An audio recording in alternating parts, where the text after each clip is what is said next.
Video अच्छा लगेगा तो कृपया इसे ज़रूर लाइक कीजिएगा, शेयर कीजिएगा और कमेंट कीजिएगा। और आपने देखा कि यहाँ से लाइट ग्लो हो रहा था, फिर बंद हो गया। और यहाँ भी आपको ये जो कंप्यूटर कंट्रोल किट है, इससे इंडिकेटर आपको जलता हुआ दिखेगा। और देखिए मैंने यहाँ से ऑन किया लेकिन नहीं आया, लेकिन जब मैं इसको निकालूँगा अब फिर मैं डालूँगा, देखिए यहाँ ग्लो किया और ये काम नहीं किया। जबकि मैंने जो दूसरा SMPS डाला है उसको मैं अगर डालूँगा तब आप देखिएगा तब क्या होगा। इसके लिए अब यहाँ से फिर मुझे कनेक्शन हटाना पड़ेगा।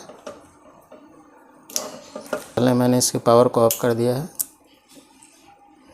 और देखिए अब मैं पावर देता हूँ और देखिए इसका पावर अब कंटिन्यू हो चुका है और इसका भी इंडिकेटर रेड से ग्रीन हो गया है। और ये फिर अब RO सिस्टम प्रॉपरली रन करने लगेगा।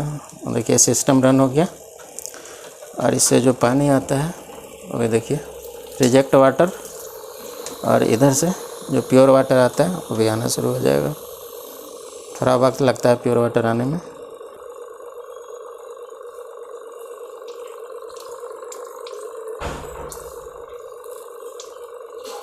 और आप देख सकते हैं पानी धीरे धीरे आना शुरू हो गया है और इसका रफ्तार बढ़ रहा है।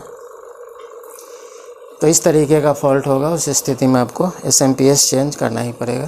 तो ये वीडियो आपको ज़रूर अच्छा लगा होगा, कृपया इसे लाइक कीजिएगा, शेयर कीजिएगा और कमेंट कीजिएगा। Thanks for watching this video.